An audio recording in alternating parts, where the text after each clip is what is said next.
అమ్మా భారతి, ఇక్కడ చనిపోయింది మీ మామగారు, మా నాన్నగారు, మీ మామగారు. మీ మామగారి చావు గురించి ఎవరన్నా మిమ్మల్ని ప్రశ్న అడిగితే ఇదా మీ సమాధానం? రాజకీయాల మీ సమాధానం? భారతి చెప్పాలి, వివేకానంద రెడ్డి చావుకు కారణమైన కేసు ఎందుకు ముందుకు పోవట్లేదు? ఇందాక నేను రేస్ చేసిన క్వశ్చన్స్కి ఆన్సర్స్ బయటకు వస్తాయని భయమా? ఏంటి మీ భయం? నాకు అర్థం కావట్లేదు. నాకు భయం అంటున్నారు. నాకు భయం అయితే ఇంత దాకా వచ్చేదానా? మీరు భయం పెట్టుకొని వణుకుతూ ఈ కేసు డిస్కషన్ గురించి మాట్లాడద్దు అని గ్యాగ్ ఆర్డర్ తెప్పించుకొని దీని గురించి మాట్లాడితే గొడవలు చేసుకుంటూ మీరు వణుకుతూ ఎక్కడ ఓడిపోతారో అని చెప్పి మళ్ళీ ఏంటి మా మాటలు? ఫస్ట్ మీరు తేల్చండి, కేసు తేల్చండి. సంవత్సరాలు అయ్యింది, ఇంకా ఎన్ని సంవత్సరాలు పడుతుందో తెలియదు. ఇది పొలిటికల్ బ్యాటిల్. ఈ పొలిటికల్ బ్యాటిల్కి మనకి June 4th ఆన్సర్ వచ్చేస్తుంది. పులివెందుల్లో ప్రజలు, కడప ప్రజలు, వీళ్ళందరికీ రాజారెడ్డి గారు మొదలుకొని రాజశేఖర రెడ్డి గారు, వివేకానంద రెడ్డి గారు వీళ్ళ కోసం ప్రాణం ఇచ్చే మనుషులు. ఎందుకంటే వీళ్ళ కోసం వాళ్ళు ప్రాణం ఇచ్చేదానికి రెడీగా ఉన్నారు. ఒక అవకాశం ఉంది. మన వివేకం సార్కి న్యాయం జరిగేలా చూడటం. ప్రతిసారి కోర్టుల్లో న్యాయం జరగాల్సిన పని లేదు. ఇక్కడ ప్రజల చేతుల్లో ఉంది. వివేకం సార్ మన మనిషి, మన కోసం కృషి చేసిన మనిషి. ఆయనకు న్యాయం ఇస్తారో లేదో మన చేతుల్లో ఉంది, మీ ఓటులో ఉంది. మీ ఓటు నిందితులకు వేస్తారా, న్యాయం పక్కన ఉంటుందా అనేది ఆలోచించాలా. గత వారం రోజులుగా తిరుగుతుంటే ప్రజల బాధ కళ్ళల్లో కనిపిస్తుంది. జగన్మోహన్ రెడ్డి గారికి భయంతోటి ఏం చెప్తున్నాడో ఆయనకే అర్థం కావట్లేదు అనుకుంటా. ఇంకొకటి యాక్చువల్గా అర్థమవుతుంది అనుకుంటా, నోరు తెరిస్తే అబద్ధాలు వస్తున్నాయి. దయచేసి జగన్మోహన్ రెడ్డి గారికి సలహా, మీరున్న సిచ్యుయేషన్ చాలా ప్రికేరియస్ సిచ్యుయేషన్. రేపో మాపో పదవి పోతుంది అనిపిస్తుంది. కొంచెం జాగ్రత్త అండి. Don't make too many enemies, you already have a lot of them. Rajasekhara Reddy గారు, వివేకానంద రెడ్డి గారు, పోనీ ఈవెన్ రాజారెడ్డి గారు, నాకు ఏమైనా అన్యాయం జరిగితే, ఎవరైనా సరే ఎవరికైనా అన్యాయం జరిగితే పోయి వీళ్ళ దగ్గర నిలదీసి గట్టిగా అడుగుతారు. అడిగే ధైర్యం ఉండేది, అంత చనువు ఉండేది ప్రజలకి వీళ్ళతో. నేను కష్టాల్లో ఉంటే అన్యాయం జరిగింది అని పోయి ధైర్యంగా చెప్పగలిగి న్యాయాన్ని కోసం పోరాడి తెచ్చుకునేవాళ్ళు.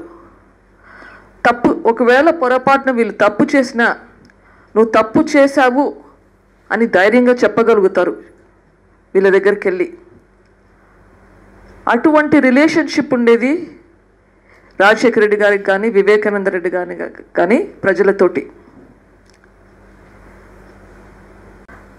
జగన్మోహన్ రెడ్డి గారు, అవినాష్ రెడ్డి గారు పక్కన పెట్టండి, మాట్లాడే యోగ్యత కూడా లేదు ఆయనకి. జగన్మోహన్ రెడ్డి గారు ఏ విధంగా వారసుడు అనిపించుకుంటాడు? ఆ లక్షణాలు ఎక్కడైనా కనిపిస్తున్నాయా ఆయనకి? ఏ ఒక్కటైనా కనిపిస్తుందా? ఇన్ఫ్యాక్ట్ ఆన్ ద కాంట్రరీ ఆలోచిస్తే సిచ్యుయేషన్ కంప్లీట్గా తారుమారయ్యింది. ఈరోజు నాకు ఏమైనా అన్యాయం జరిగితే పోయి అడగడానికి భయము. మీరేమైనా తప్పు చేశారు అని నేను చెప్పడానికి కాదు కదా, నాకు అన్యాయం జరిగింది, పక్కన మీ వాళ్ళు ఎవరైనా నాకు అన్యాయం చేస్తున్నారా అని పోయి చెప్పాలంటే భయము. ఎందుకు? నెక్స్ట్ పోలీసు వాళ్ళు కానీ సిఐడి వాళ్ళు కానీ నా మీద కేసు పెడతారు. అసలు అడగడం కాదు కదా, పక్కింటో వాళ్ళకి చెప్పుకోవడానికి కూడా భయపడతాము. ఇప్పుడు స్వాతంత్రం వచ్చింది 1947లో, కానీ పులివెందులకు ఆ స్వాతంత్రం పోయినట్లుంది, కడపలో ఆ స్వాతంత్రం ఉన్నట్లు లేదు. ఇప్పుడున్న పరిస్థితుల్లో మనం ఆలోచించేది కూడా కొంచెం ఆలోచించాలి. ఇట్లా ఆలోచిస్తే కనుక మళ్ళీ మనకేమన్నా అవుతుందా అని చెప్పి. ఇంత నరకం ఉండకూడదు. ఎందుకంటే ఆ స్వేచ్ఛ పోయింది. పులివెందుల ప్రజలకు ముందున్న స్వేచ్ఛ లేదు ఈరోజు. ఆ రోజులు మారాయి. ఆ స్వేచ్ఛ మళ్ళీ రావాలంటే వాళ్ళు ఓటు వేసేటప్పుడు బాగా ఆలోచించుకోవాలి. నేను ఇన్ని రోజులు మాట్లాడేది న్యాయం గురించి. ఇప్పుడు చెప్తున్నాను, మీ స్వేచ్ఛ కోసమైనా మీరు ఆలోచించాలి ఎట్లా పోవాలని చెప్పి, ఎవరికి ఓటు వేయాలని చెప్పి. మీకోసం ఇంత భయంలో బ్రతకకూడదు మనుషులు. నేను అలైన్ చేయడం ఏంటమ్మా, బీజేపీతో నేను అలైన్ చేయడం ఏంటి? నేను పోరాడుతుండేది న్యాయం కోసం.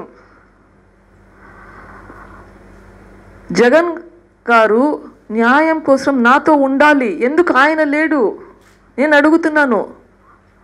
వివేకానంద రెడ్డి గారికి న్యాయం జరిపించాలని మీరు నా దగ్గరికి రావాలి.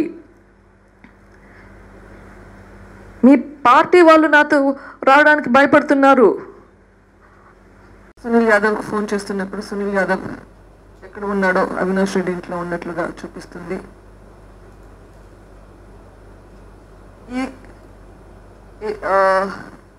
ఇది చూపించానో లేదో తెలియదు కానీ okay. Avinash Reddy WhatsApp record 4 గంటల తర్వాత చాలా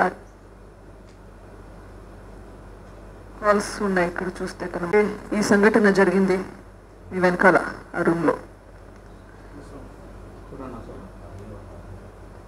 so I'm bringing you to ground zero. ఇది కూడా చూపించాను మీకు లాస్ట్ టైం. నిందితులకు అవినాష్ రెడ్డి గారికి ఉన్న సంబంధం, నిందితులు అవినాష్ రెడ్డి గారి ఇంట్లో ఉన్నప్పటి గూగుల్ టేక్అవుట్లు, ఇవన్నీ మీకు చూపించాను. మీరు అడగచ్చు, or at least points were raised, questions were raised. Google takeout at least 4, 5, 15 ఈ మధ్యకాలంలో చాలానే ఉన్నాయి. ఇక్కడ మనం ఇంతకుముందు మీకు గుర్తు ఉండొచ్చు, ఈ కేసు కన్నా అబ్జర్వ్ చేసిందంటే అజయ్ కల్లం గారు, ex chief secretary of United Andhra Pradesh, ఒక స్టేట్మెంట్ ఇచ్చారు సిబిఐకి. ఈ సిబిఐ స్టేట్మెంట్ మళ్ళీ నుంచి ఇవ్వలేదు అని చెప్పి కేసు కూడా పెట్టారు. కాకపోతే ఆ కేసులో సిబిఐ వాళ్ళు ఆడియో రికార్డింగ్ కూడా సబ్మిట్ చేశారు కోర్టులో. ఇది చెప్పడము 5 గంటల ప్రాంతంలో జగన్మోహన్ రెడ్డి గారి ఇంట్లో మీటింగ్ నడుస్తుంది. దాదాపు 5:30 ప్రాంతంలో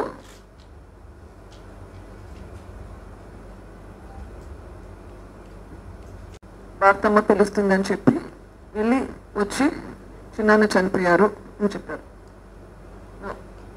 దీన్ని ఈ టైమింగ్స్లో పోలిస్తే అనుమానాలు వస్తున్నాయి. మరి ఎందుకు ఇది ఇంకా ఇన్వెస్టిగేషన్ పూర్తి కాలేదు నాకు తెలియదు. ఎందుకంటే ఇదంతా క్లారిఫై చేయాలంటే ఈ పిలిచిన అతన్ని ఫోన్తో మాట్లాడాలి, వీళ్ళతో మాట్లాడాలి. అది వీళ్ళతో ఎందుకు మాట్లాడలేదు అన్నది నాకు తెలియదు. కాల్ వచ్చింది 6 గంటల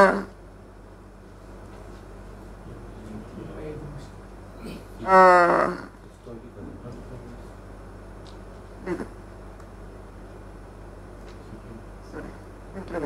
28 సెకండ్లకి ఉదయ్ ఫోన్ ఈ ఇంటి బయట పెడుతున్నారు. అవినాష్